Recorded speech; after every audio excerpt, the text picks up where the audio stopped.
dumating na ang parcel kaya unbox muna tayo.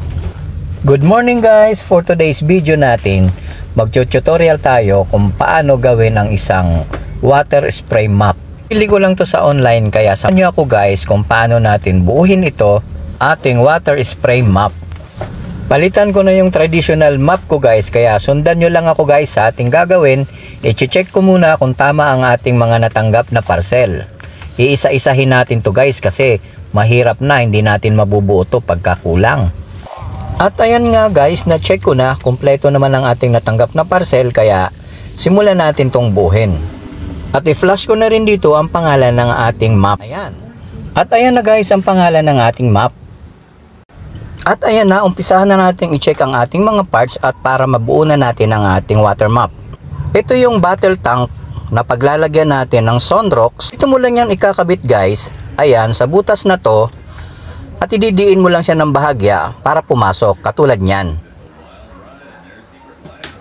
At ito naman ang ating head map.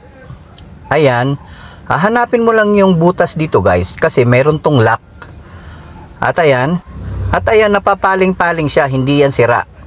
At dito guys, itong point na to, ipapasok natin yan dito sa may butas, pero hanapin mo yung butas na meron ding butas para maipasok mo yung lock. Ayan. Katulad ng ganyan guys, tutunog yan. Alright, pasok.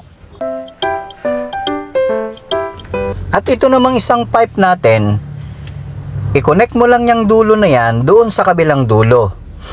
Dahil itong handle na to, itong trigger na to, ipipress mo lang siya ng paganon para lumabas yung ating liquid soap. Para malaman mo kung nalock na, i-press mo lang siya ng bahagya dahil tutunog yan. At ayan na guys ang ating water spray map. Nabuo na natin. At ngayon susubukan natin siya gamitin. At ayan guys, yan ang ating spray holes. Diyan lalabas yung ating mga liquid soap o yung ating Sonrox. Para mangyari yon, ipipress mo lang tong trigger na to at kusa na yung lalabas doon sa ating spray holes. At para matesting at masubukan na natin to, kukuha na ako dito ng Sonrox at ilalagay na natin dito sa ating bottle tank. Ayan, bubuksan mo lang yan, yung part na yan at maglalagay ka dyan ng Sonrox.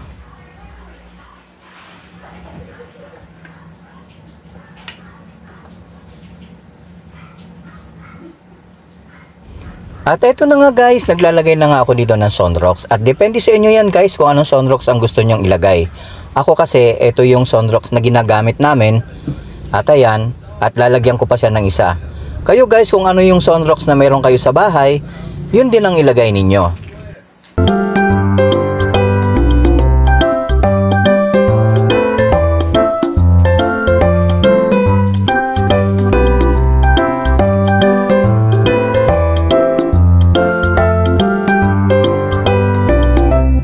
Ayan guys, ganyan lang nga kadami ang nailagay ko at lalagyan ko ngayon siya ng tubig. Punuin mo lang siya ng tubig na galing dito sa gripo. Tulad ng ginagawa ko, yan itatapat mo lang yan. At pag puno na, syempre, tama na. At ayan na. Takpan ko na to at para maumpisahan at makapag-map na tayo. O ayan, di ba guys, napakadali lang ng ating tutorial. At sana nasundan nyo at nakatulong ako. Ito naman sa kanal ng bote na yan, iaayon nyo lang yan katulad ng ginagawa ko. Ayan, ipipress nyo lang siya ng bahagya at ayan na. At ayan na nga guys, pwede na tayong mag-map. Ayan, i-testing na natin tulad ng ganito. Press at ayan, lumalabas na. Lumalabas na yung sabon.